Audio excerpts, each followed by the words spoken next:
esquece tudo.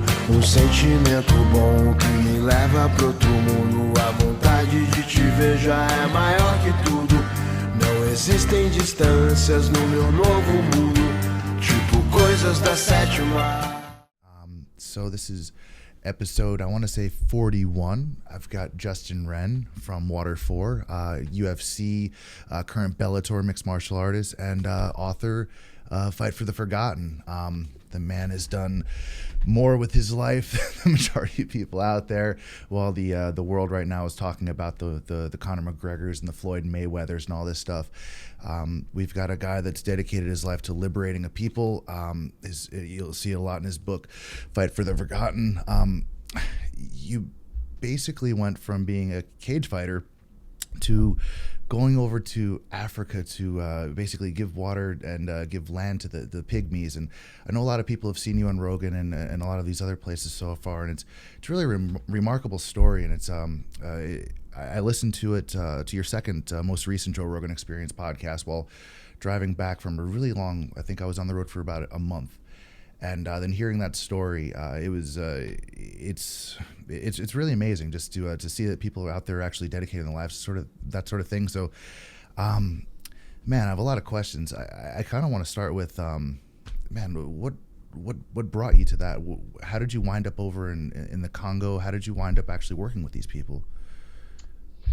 Man, that's a long story. We could go back as far as you'd like. But growing up, I got very heavily bullied and sat at the lunch table by myself and pelted in the back of the head with chocolate milk spit wads and food, and just wasn't well liked and was picked on and was a target. And had a couple moments where very methodical or premeditated moments where bullying was in front of the entire school, and the joke was on me, but it wasn't just a joke or a prank. I was told I was worthless and you're not good enough, and then also you should just kill yourself. So the biggest battle in my life was depression, and then a close second was addiction. And man, when my life was pretty much freed of those things, not saying I don't struggle or have to really be careful and cautious and try really hard to battle those things. But now I feel like I've really overcome those. And once I did that, man, I think the thing that helped me the most was just wanting to help people. And so I think I started off small, wanting to love people. I was always known for fighting against people. I was a fighter. That was my identity, my significance, my job. It's what I got paid to do. And but I decided I'd much rather fight for people. And started off small, man. I love a quote. I think it's Aristotle or so, or someone, but he said, no act of kindness, no matter how small, ever goes wasted. And so I just had my head on a swivel looking for opportunities to do something good for people. And so anywhere I could volunteer, I would volunteer. And I did that for about 11 months. And then as fate would have it, I ended up in the Congo. Wow. I mean, sticking the course, you talk about depression and addiction, and sort of one sort of feeds the other, right? A lot of I've read through some of your interviews and getting into your book. You talk a little bit about addiction, and what was it? Finding purpose and helping people that helped you kind of stay the course and to stay clean, because I know the church was a big part of it, and as a Christian missionary going over to the Congo. Was a big part of it, but actually staying the course and staying clean was a lot of that, just sort of finding purpose in the work you're doing and helping people. Yeah, a lot of it was that. A big foundation of mine is definitely my faith, but also I think whenever you reach out and you help others, man, it only comes back to help yourself. Whenever you reach outside of yourself, look outside of yourself, I think it helps a lot. I think whenever you're stuck inside yourself and only focusing on you, it kind of, everything gets magnified. Every little problem gets blown out of proportion. And whenever you look outside of yourself and have a perspective, it actually will shrink those things down. Whenever you see the big picture, whenever you see the world and what people are facing on a day-to-day basis.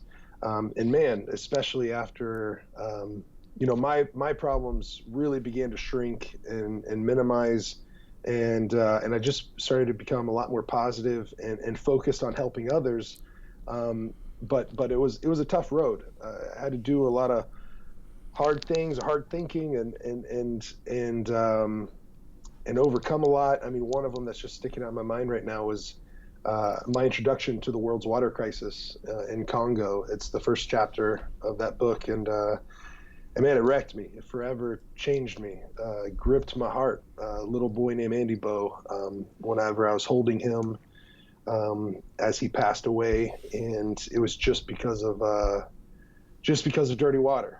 Just because he didn't have access to that water. And then he was denied hospital treatment. And then to know that it was $1 for the pills that would have cured him, or $3 for the one-shot cure, the one-time cure. And we spent something like, I think, $35 on the casket and the shovel and different stuff like that. It just blew my mind. And I thought, like, this has to stop. And this is something that my life can find purpose in, is fighting for these people and to make sure that they have clean water, that we can knock out the water crisis. What's more important, knocking out an opponent in a cage, or knocking out one of the world's biggest opponents, the water crisis, which has taken the lives of 3 million people a year, 2 million being children under the age of 5.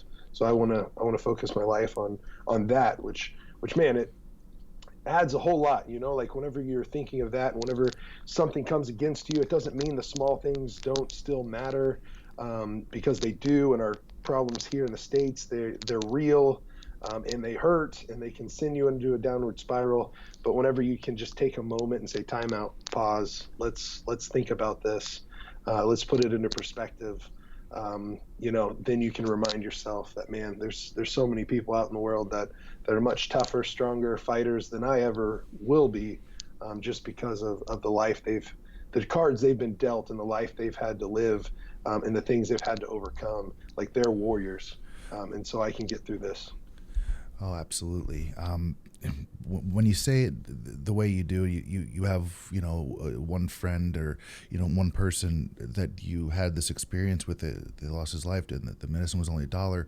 People can say, okay, well, that's one person. But when you call it a water crisis, this is the statistic still 5,000 children per day are dying due to polluted water? It's something crazy like that, isn't it? Yeah, it is absolutely nuts. In the statistics, they change a few of the things around, of like, well, now they've said instead of 1 billion people not having access to water, it's 780 million, which sounds great. But then you look at how they changed up the statistics, and it's still 1.8 billion people don't have access to safe water. So, Okay. So anyways, it's the stats vary, but the newest stats say 2,350 children under the age of 5 every day die just due to malnutrition, and that's malnutrition due to dirty water, meaning they have diarrhea and they can't absorb the nutrients from their food, and so they literally starve to death of nutrients, because the dirty water is making them have diarrhea so bad it just goes right through them. And then on top of that, 800 children each and every day die literally because of the diarrhea. And so not the malnutrition, but because the diarrhea got so bad. And so, that I never even knew was possible until going over there and seeing the things that I've seen, and knowing people that whenever we're teaching the WASH program, the water and sanitation and hygiene, so we bring in the clean water, drill the wells, but then we help them dig latrines. That's more for sanitation. And then we help with hygiene, where we set up these tippy taps, these hand washing stations, help them get soap. We're even starting up a soap production facility in Congo.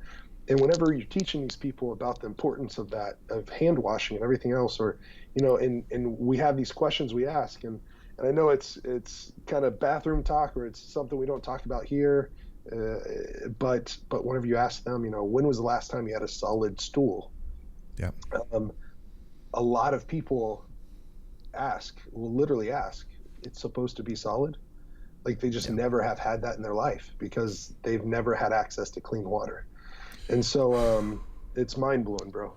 It really is, and a lot of people just think, oh well, diarrhea, you'll be fine. I've gone down to Brazil, and this is just Brazil. This is a city. This is a very clean place where I was, but I wound up getting food poisoning and diarrhea and all, and I lost I think like 15 pounds. It took like a week or two to get the correct antibiotics. I mean, I was dead sick on IVs and stuff, and this is in a developed country, not in the Congo where they've never had access to it. So.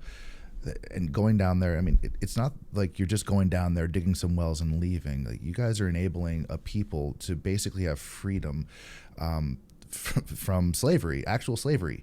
There's slavery in the world. There's a lot. There's more than there ever has been in the world, at an all-time record high. 20-something million people are still 27 million is the low estimate. Some estimates are saying 35 million. So it's pretty crazy, bro. So so for people that don't know, I mean, the pygmies were essentially slaves to the other indigenous group to the Congos. The group is called, I don't know how to pronounce the. We call them the Makpala, which means the non-pygmies. Okay. So how does liberating a group of people go from they're slaves, they're considered property, they're considered animals by these people? This is no exaggeration. This is what I'm reading from a lot of your from your interviews, from your book, and you're able to liberate or partially liberate these people so far. And how does that go? Is there conflict? I mean, we have the Civil War here where millions of people are killed. How does this go down? This is mind blowing to me. Yeah. It's a long answer, but I can try to sum it up the best I can in a few minutes. There's a documentary that's coming out that's covering that specific, conversation, that specific answer, and it's telling the whole story, at least how it's developed so far over the last 6 years. And it's them telling their story. It's both sides on camera having a voice, and so from their perspective, their point of view, I'm so stoked that that's happening, because that was my first promise, was to help them have a voice to their suffering, and even to the Makpala, their neighbors. So yeah, man, it's nuts, and I never knew that we would see, and so far we've seen over 1,500 people transition out of that life of slavery and into a life of freedom. So, and tens of thousands of people get access to clean water, but still there's an estimated 400,000 to 600,000 Mabuti Pygmies in Congo, and virtually all of them are facing slavery. So, of the 27 million or so, there's about 400,000 are the Pygmies. And so a lot more work to do, a lot more things to do, but within the Pygmy tribe and where we were, so just to be honest about it, we've had to bypass more villages than we worked with on the slavery aspect. We can work with water a lot easier, but we want to make sure that the relationships stay intact, or that we don't add fuel to a fire in a negative way, that we don't cause conflict. We want to be some peacekeepers. We want to come in and provide tools and access to things that they don't have. And one of those things that the Pygmies had, we wanted to drill them water wells, but you can't drill water wells for someone that doesn't own land. And so they're the first people group of Congo. They are the hunter-gatherer society there. A lot of people say they're the first people group of Africa, yet they had no land ever legally. And so we worked to fight for them, or petition on their behalf and lobby on the local, the state, and the national government to get them land documents and land ownership. And so we've been able to get them back 3,000 acres of land thus far, which is a huge accomplishment. At first we thought it was going to be 30 acres. And whenever we ended up with 300 acres, it just blew our minds. Now we have 3,000 for them that they'll own, and they pass down from generation to generation. And so the way we did that, though, is we could have moved them completely away from where they are or where they were, but we wanted, that's their home, that's their village, that's their community. And so we wanted to work with the locals there to buy land back on their behalf. And so that way both sides are benefiting and coming up together. We didn't want to be a burden, we wanted to be a blessing. And so the best way to do that was to buy the land back from the Makpala, the non-pygmies and the former slave masters or at this time the slave masters, and they would benefit financially, and the pygmies would benefit by having land for the first time ever, at least legally. And the reason some people are like, well, why couldn't you just buy, a person out of slavery? Well, then you're creating like commerce for it, or you're buying someone out of slavery, you're creating a market for it. And so we didn't want the cycle to be repeated. And so what we did was we bought the land back so that way they have land to go settle on and it's theirs. And then we brought in, with that though, it came a promise both sides were going to get clean water. Both sides had no access to clean water. And to really explain that, how important the access to clean water is, it's hard to put it into words for people here who haven't struggled without it. But whenever both sides, the women, their average walk is 3.75 miles to go get dirty water. That's the average walk in Africa. Oh man, I'm sorry. You'd shown this graphic and you've talked about one woman that would be carrying something like twice her body weight of these jugs of water back to camp or back to their home from a dirty source. So it's amazing. It's like a 200-pound thing of water for a 100-pound woman, carrying it on her shoulders or something. It's really remarkable. Yeah, I've seen that a time or two, but really, you see these little girls that are 5 years old, 8 years old, and they're going in these walks, and they should be in school, but instead, the family might have to choose because they're facing poverty. Even the slave masters are making $1 to $1.25 per day. 74 million people in Congo, and the average person makes $1 to $1.25 per day. And so whenever you think the family, they could only send one kid to school, the other ones have to go collect water all day, do those water walks 2 or 3 times a day. And it's a 44-pound jerry can, 20 liters when full. And a lot of times they do that with 2 at a time. And so a little girl carrying 88 pounds or a woman doing that and going for 3 miles. I mean, some of these are similar to feats of strength that I don't know that I could do unless I was in survival mode, right? Like carrying my body weight 3.75 miles. And so to be able to say to both sides, hey, you're not going to be sick anymore. Your kids aren't going to be, at risk of dying. Whenever you go into a community, Mama Mariamo, a good friend of mine, she lost 5 of her 7 children just due to dirty water. And so to be able to bring in the hope of having clean water, like that is a game changer. That is a lifesaver. And so, we're going to do the land purchases. Then both sides are going to get clean water. And then we bring out teaching and education materials and show them how much the average person in Congo is spending in medical care per year just to get better from the dirty water. A lot of them barely break even, or if someone almost loses their life, their whole year's wage is gone just because one time getting sick of dirty water. And so it's something like just showing them that, educating them the importance of clean water. They already know it, but then giving them all the statistics behind it. Like half the hospital beds in the world are full just because of dirty water. Going into community and partnering with a local clinic and saying, hey, let's look at your records the last 3 years. Oh, wow, let's add these up. Wow, did you know that 87% of your cases at this hospital are just because of dirty water? And that they're like, what? No way, and like teaching them that, wow, like 9 out of 10 people that are coming in here is because of dirty water. What if we could erase that? Like, what if we could change that completely? And so it opened it up the doors to where we could work with them peacefully. And even the slave master saying, going into even deeper, hey, we're making $1, $1.25 a day. For my grandfather, my great-grandfather that enslaved the pygmies, it was a benefit to him, but it's a burden to me and my family, having to take care of another family when we're struggling to take care of our own. And so we only have our scraps to give them, to feed them. We don't have anything more. And so to say, okay, well, let's resolve this issue and let's come up with a collective idea. And so we cast the vision, and if they catch the vision, then we work with them and we go all in and say that we're going to continue to work with you long term. And so it's not just a like a lot of NGOs or nonprofits, kind of a show up, blow up, and blow out technique. Like announce your arrival with a parade and throw a party and get a bunch of pictures and peace out. Um, so So you're actually boots on the ground out there. I mean, so how many trips have you actually taken out to the Congo? I mean, how much time are you spending out there with the MMA career and all this? I mean, you're a busy guy. I mean, are you out there pretty recently? Man, it's been about a year, which is really tough for me. I get homesick.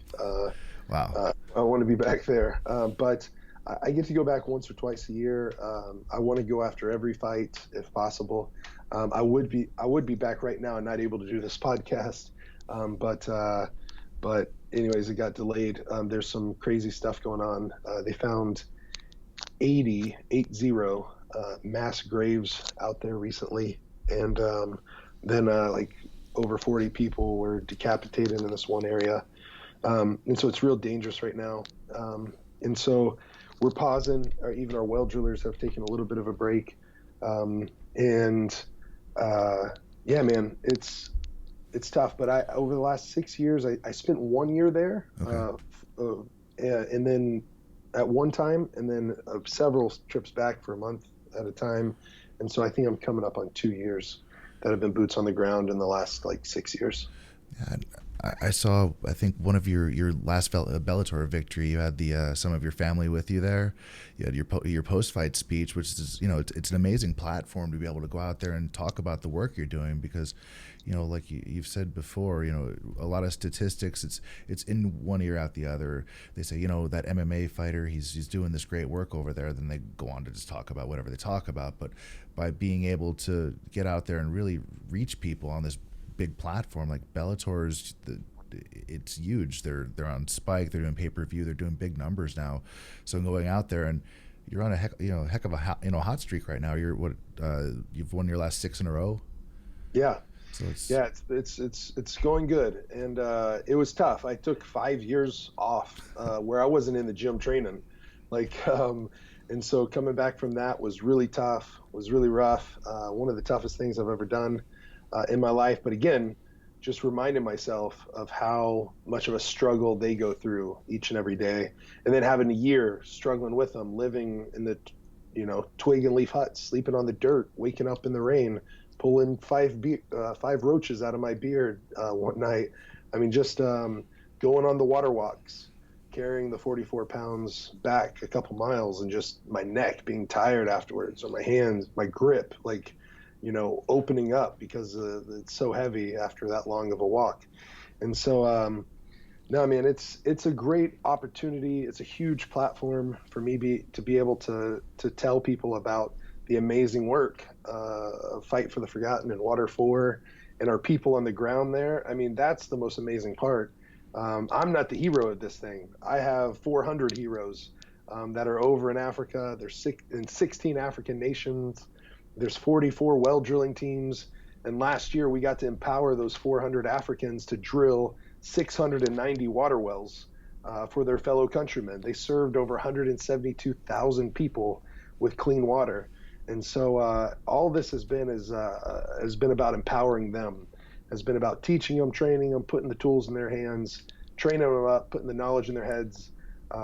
From the jiu-jitsu and MMA community, like, we love to transfer knowledge and to learn, right? And so what I learned about well drilling, I got to teach that and train others. And now to see the guys that I've trained now training other guys, and even finding out that the guys that they trained, now those trainers are training others. I mean, it's just such a cool and amazing ripple effect to see how it's spreading. And I truly believe that's the way we're going to knock out the water crisis, is by empowering the people who need it the most, putting the answer and the solution in the hands of the people that face it on a day-to-day basis, because they're completely able and capable and willing and ready to go to work. They just need to be shown how to work. Yeah, absolutely. I mean, you referred to it earlier as doing those water walks being survival mode, but for these people, there is no other mode. It's just survival, so it's normal to them. So yeah, by empowering them, by giving them the tools, by teaching them how to dig the wells, Yeah, absolutely. They're willing to do the work because it's not survival mode. It's just survival. It's just life. Mm. It's really incredible, man. So the conflict you're talking about, these mass graves, it's insane. And sort of dialing back, have you, personally, or have any of your guys dealt with any kind of conflict, or had any static dealing with any of the maybe surrounding tribes or the governments, anything like that? As you mentioned, I can't imagine it's a cakewalk to try to. I mean, you've reached a really diplomatic solution by sort of providing waters to the neighboring tribes as well, to the former slave owners of many of the pygmies. But these are dangerous grounds, I'm guessing. I mean, have you experienced this firsthand?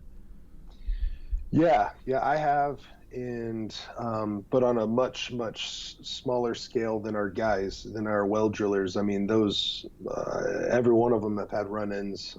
There's been, in the place that we're based, there's been genocide between two tribes there, and there's a village that we work in and stop through, and they had a population of about 4,000 people, and over 5,000 people there were killed. And so the entire village was wiped out. And our team leader was made into a child soldier growing up. But he escaped and is one of the most incredible men I know. Speaks 7 languages fluently. Wow. He was the guy that you're referring to that was in my corner at my fight. And it was so awesome because he got to come back, and we're having our gala kind of fundraising event. And to have him there sharing his stories was just really powerful. But yeah, my wife's first night in the rainforest, it was actually her first night ever camping, was in the Congo. It's a good start. Yeah, she just dove head first in. But there was a rebel group that came into the village next to us, and they did some awful, terrible things. And so we had to get up in the middle, not in the middle of the night, but early in the morning, and before the sun was up, and we were crossing a river by canoe, like a dugout canoe. There's crocodiles and hippos in the river. But we had to cross to get across, because then there wouldn't be any more canoes that they could get across in. And it's one of the deepest, most powerful rivers in the world, the Congo River. Yeah. And we weren't actually on the Congo, but it was the Ituri, which comes off of the Congo. But yeah, man. So there's been some stuff. I've been won't get into it too many details, but I've been in a standoff with a few guys with machine guns aimed at me and stuff. But man, nothing like the stories of our well drillers, even our team, which we'll get into that campaign, dig deeper. But those Ugandan guys that came and lived with us for 3 months, their first day in Congo, they get in an accident because of a taxi driver, and someone died. One of our guys was thrown from the vehicle, and because they were Ugandan, and Uganda and Congo don't like each other, a lot of Ugandan rebel groups are in Congo, and they steal all the gold and diamonds and coltan. They even fund and fuel conflicts there. That genocide I was telling you about was kind of sponsored by some Ugandan rebel groups. Oh my God. And so the tension's high between those two countries. But these Ugandans came to teach us. They came they had drilled over 100 water wells, and I had failed our first 8 or 9 water wells. And I was a white belt out there trying to do black belt level stuff. And I didn't have the right tools. And then when I started, even when I had some of the right tools, not all of them, but some of them, my technique wasn't the best against the obstacles that we were facing. And so we needed some reinforcements and some black belts to come in and get us through the first, 8 or 9 wells. And so these guys came to live with us, and first day they get in that accident, everything gets looted out of the vehicle, all the tools that we needed, like $15,000, $20,000 of tools, which they thought, the people in the village thought it was either gold or diamonds or something to dig with, right? So they thought it was like mining equipment instead of well drilling equipment. And then they torched the car. Oh my God. And they almost killed our well drillers. They were chasing them down, and the government soldiers had to protect them and literally arrest them to keep them from the village, trying to get mob justice, wanted to kill them, wanted to put tires around them and set the tires on fire. Yeah. And so, just brutal. But yeah, man. So there's a lot of craziness that goes on, but at the same time, most of the people are, I think, I mean, it's obviously my opinion. I'm biased, but some of the most amazing, most loving, incredibly humble, incredibly generous people on planet Earth, and so I love them. Like it's such a crazy place because it's either some of the best people you've ever met in your entire life, or a few of the worst, for sure.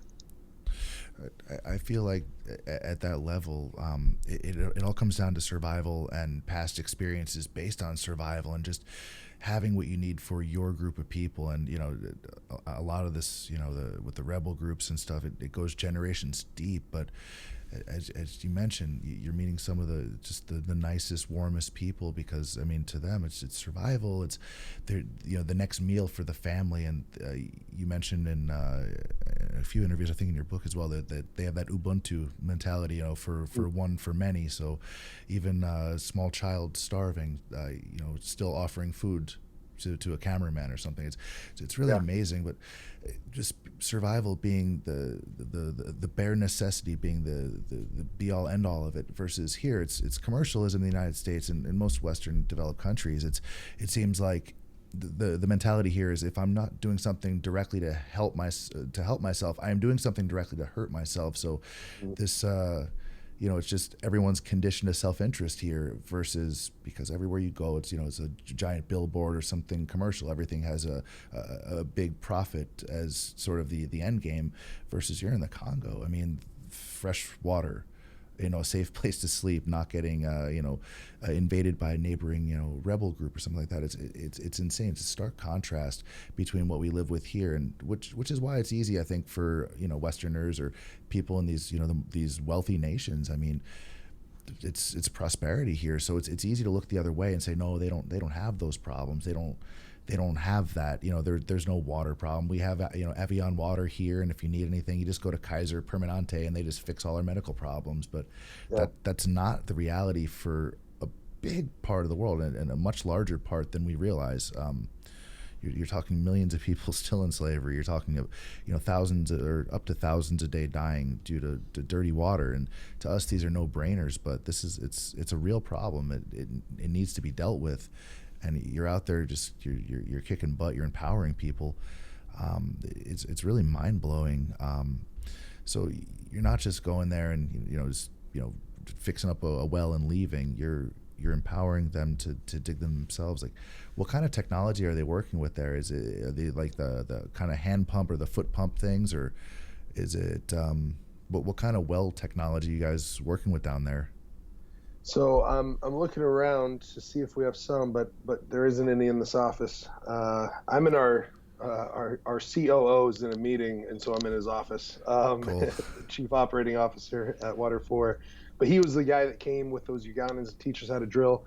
But these right here it's the top of an auger, and so think of the back of this kind of a can, and so but basically this goes into the earth, and you twist these handles, and it just these claws carve into the ground, and it fills up a canister 8, 10, 12 inches at a time, and you take the earth out, you dump it out, and then you go down more, and we go anywhere from 50 to 80 feet deep. That's kind of our sweet spot, 60 to 80 feet deep. We can go down to 150 foot deep with these augers and single prong and triple prong chisels and these rock breakers that if we hit a rock layer, we set up this tripod on a rope or chains, and we just hammer our way through the ground, either with a sliding hammer or the rock breaker. We put in a casing pipe, and basically you could think of a bullet in a barrel, and every time we drop it from the earth down as far as we go, it's just hitting the ground with this incredible force and busting up the ground. And so but the reason we do that instead of using the the mechanized rigs, and we do use some mechanized rigs, but we want our teams to know how to do what's locally available and sustainable. And taking in a $500,000 drilling rig or $1 million, $2 million drilling rig, the locals aren't going to be able to sustain that, and the cost of the well that comes with that, and then the cost of the maintenance and repair and upkeep. it's not sustainable for them. So doing it in the way that we did it 100 years ago, or even 50 years ago with these augers, or some, doomsday preppers are doing it now with the manual Sure. drilling, and it just works. It's ancient technology, but it works. And so we teach them how to drill wells that way, start up their own businesses. Our Fight for the Forgotten initiative in Congo isn't even called Fight for the Forgotten there. I mean, they have the shirts, they have the wristbands, that's their, that's their war cry, is Fight for the Forgotten. But they're the Ituri drillers. They set up their own entity there, so that way they can sustain it, they can operate it. It's theirs. They take ownership of it. It creates dignity, value for the locals. And they don't look at it as, oh, this isn't ours, it's theirs. They look at it as, this is ours, and it's going to take us, sweating and working to keep this thing afloat. And then they get to fly on their own two wings and get to be proud of it, get to have a lot to show for it, from just the communities and the smiles and them having clean water, or from them having the jobs and being able to provide for their families and kids, put food on the table, send them to school, because of the 20 full-time jobs that we have in Congo, and I think 12 part-time. And so 32 jobs is pretty incredible. Yeah, it's just mind-blowing to think of the opportunities and the things that you could do, just in terms of growing food, and now that you have access to clean water, just the types of, even businesses or things that you couldn't have previously done without clean water locally available, or just available at all.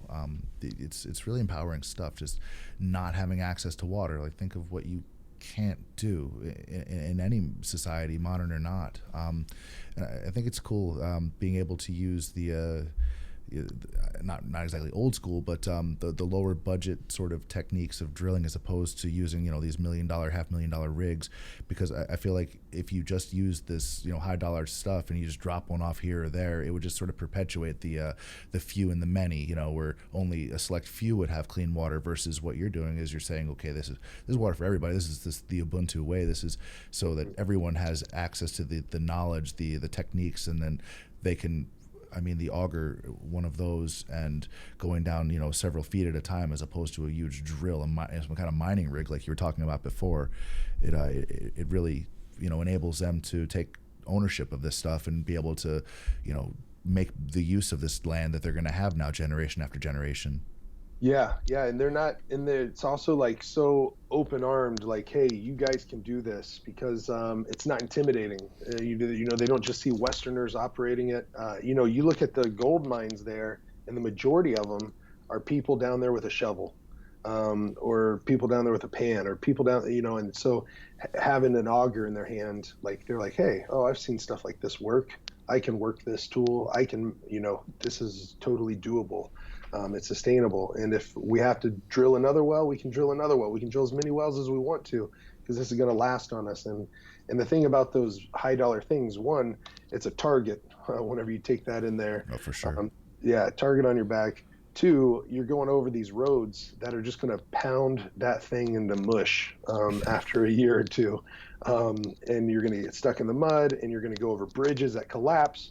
I've seen far too many 18-wheelers, or there we just call them big lorries, that fell right into these rivers, and everything and containing them was just washed away, and the drivers are lucky to get away with their lives. And so having a smaller truck to go over the bridges is even safer, and the equipment is cheaper. And so if you lose some of it, it's all right. It's not all right. You don't want to lose equipment, but it's better than losing $1 million drilling rig. And just the maintenance of that itself is unsustainable in Africa. Yeah, especially now. I think by getting everybody up to speed, getting everybody clean water, building, just building. Right now, it's just about building there and, liberating the people and enabling them to be able to fend for themselves and, have a voice. And I think it's cool. You've got the platform when you get out there in the press conferences with Bellator, and you win a fight and you get the microphone. It's awesome. And that's got to be a big part of your motivation to go out there and keep fighting is the voice to your Pygmy brothers and Pygmy family over in the Congo. And I saw on the Water 4 website, I believe it's is it Drill Deeper or Dig Deeper? Yeah, it's called Dig Dig Deeper. Deeper. And man, I'm so stoked about that because the guys I was telling you about that almost lost their lives on their first day in Congo is a team called Young Men Drillers. Yes. And honestly, if it wasn't for them, we wouldn't have drilled one water well or two or three. You know, like we're 65 now in the Congo. They came, they taught us their knowledge, they invested in us, and that investment has had a huge return. And I'm just indebted to them. I love them. You know, they had tough lives, tough upbringing. Some of them were child soldiers. Another was one of three people to survive when the LRA, the Lord's Resistance Army, Joseph Kony, when he came through and wiped out the village. One of three survivors was my buddy Patrick, or Arab, and he came and lived with us, taught us everything. And whenever they could have tucked their tail and ran, because of that scary moment, they could have ran right. They were closer to the Ugandan border than they were to us in the forest. They decided to keep going deeper into the rainforest and to live with us and to train us because they knew the work was so important. And so Dig Deeper is a campaign where we're going to drill 5 wells in a village of Lacho, Uganda, and we're going to set up these 5 water vending kiosks. This is going to serve 5,000 people. And what it is, it's participatory based, meaning it's a water well and kind of this tower that they come under with a tap, and they have their 5-gallon jerry can, but they pay 5 cents. So it's not a lot, it's only 5 cents, but they're paying for their water, learning the value of clean water. They already, honestly, in Lacho, they're already paying for dirty water. Most places in Africa, you pay for water. It's just, unless you're getting it out of a river, you know, you pay, they fill up these, you know, you don't want to go on the long walk. A guy fills up a jerry can and has it on the side of the road, and you pay him a little bit for the dirty water he collected. Or a little kid, instead of going to school, he's selling you a Ziploc bag of water. And so you literally just bite into the bag of water and you drink straight from the sandwich bag. Oh my God. And so people are paying for water already, but now they get to pay for clean water, and it's 5 cents. It's super cheap. And they get 5 gallons that way, 20 liters. And that goes into investing back into their community. Basically what we're going to do is it's the upkeep of the water vending kiosk, and it's going to drill another water well at the end of the year. So each one of these wells, the 5 water vending kiosks, at the end of this year, we should be able to do 5 more. Well, at the end of that year, we should be able to do 10 more. And so the initial investment is $50,000, but we're trying to raise $25,000 because we have a very generous donor that's already doing a match for $25,000. So he's going to do a dollar for dollar match. If we can hit 25,000, he's kicking that in. And we've raised, I think, 15,000 already.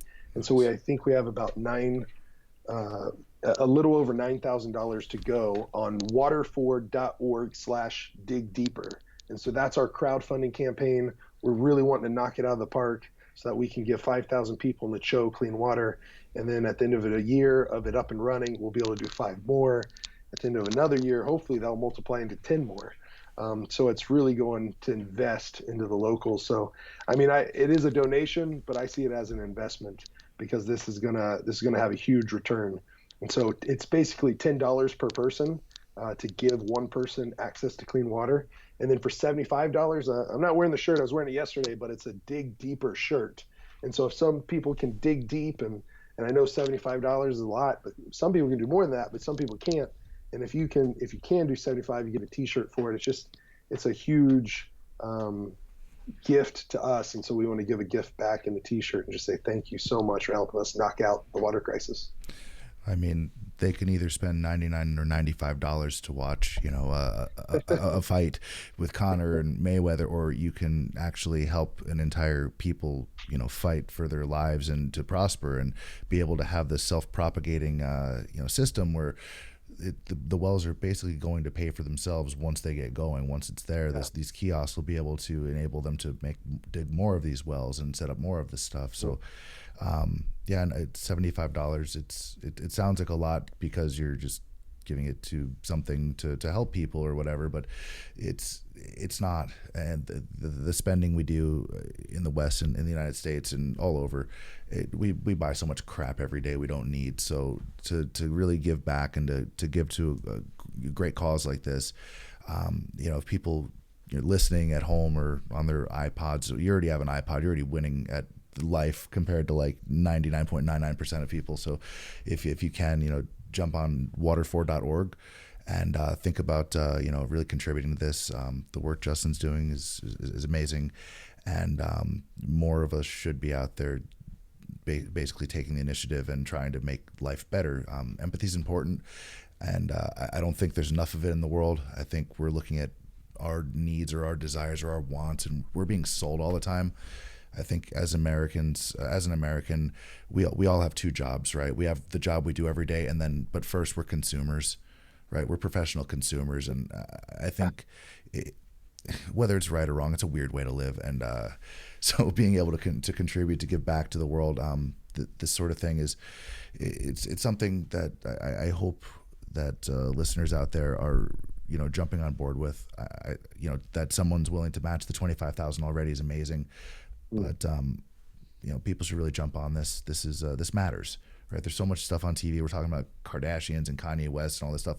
This stuff doesn't matter. It doesn't at all. It's fodder.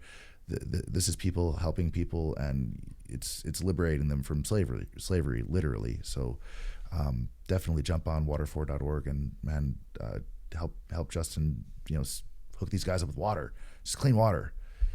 It's mind blowing that this is still a thing in 2017. It bothers me.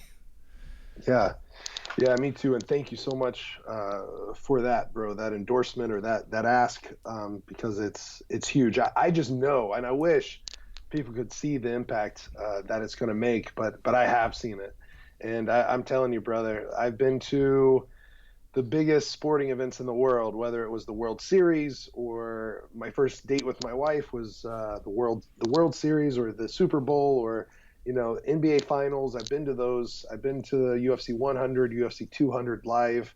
I fought in front of several thousand people, and man, nothing compares to the cheers and the celebration that happens in a village that gets clean water for the first time. It's such a depth of joy and gratitude because they've all lost someone or many people due to the water crisis. And so this is a real life victory. And so it's almost victory over death, bro. And so yeah, thank you for helping. And any listeners looking to support, thinking about it, thank you so much. And you can do anything, you can help spread the word. You can share this podcast. That would be a huge help, or go repost some stuff on social media, or give what you can, because every dollar matters. And so, thank you for sure. Man, you've been a fighter all the way through, and a lot of people don't make it through this stuff, and to get through addiction, to get through depression. I've got firsthand experience and a lot of experience with loved ones, family members with both of these, and to fight through them, it's huge. And then to be able to give back, and I almost think you have to almost have those hard times to really understand what empathy is, right? To just to feel it yourself, there's no hope, but then to be able to give hope to others is some empowering stuff, man. And if nothing else, I hope that the people out there listening and the other people, the rest of the people that you're reaching through all these the avenues, shows and the Bellator stuff, I hope they see what you're doing, and that there is hope, and you can be hope for someone else, and that in itself is hope, and it propagates, just like empathy. I believe personally that empathy is it's a muscle you have to keep working. You can care about people, but it's really easy to get sidetracked and just stare at yourself in the mirror and just worry too much about your own shit. So to be able to give back, to be able to help others, and to be able to go and try to be something more than yourself, be something to someone else, someone's else, right? So it's really amazing work, and people should take a lesson. They should get the book. They should get Fight for the Forgotten. They should listen to you on Rogan. You should be on Good Morning America, man. It should be you. It shouldn't be these whatever the hell that they're putting on the TMZs or whatever. The stuff doesn't matter. It really doesn't matter. At the end of the day, the planet matters, the people matter, and the rest of it's bullshit. That's all. It's like, man. Well, thank you, man. I really appreciate your time a lot. Like being able to be on this podcast, brother. It's been an honor. It's been a real pleasure and encouragement for sure. And yeah, man, I'm glad to be friends. I'm glad to be buddies, and I'm a fan. I'm a fan of yours for sure, bro. So thank you. Oh man, well the honor's all mine for sure. Justin Wren, thank you. And I know you got a ton of these to do, and guys out there listening, again, they've got to get these wells dug. They have to keep going. So if you can, go to water4.org and think about donating. Check out Justin Wren. Your TED Talk was awesome. I try to catch as many of those as I can. And you did that thing sick with like 100 or something, 100 and whatever it was fever. You said it in Celsius, so I hadn't divided by 2.2 yet or whatever it is, but I think it was 1.3, and I actually had malaria. We thought it was just a fever, but it was malaria. My third bout with it. Oh so man, it was quite fun. But anyways, yeah, it was. I'm glad I did it. I almost pulled out, but glad I did it. The guy does a TED Talk with malaria. That's beautiful, man. Well, I thank you so much for your time, man. Good luck out there. I'll be contributing. I hope everybody else jumps on board. Again, water4.org. Fight for the Forgotten's the book. And Justin Wren, dude, thank you so much. Thank you, brother. All right. Cheers. Cheers, buddy. De tudo, sentimento bom que me leva pro outro mundo. A vontade de te ver já é maior que tudo. Não existem distâncias no meu novo mundo, tipo coisas da sétima.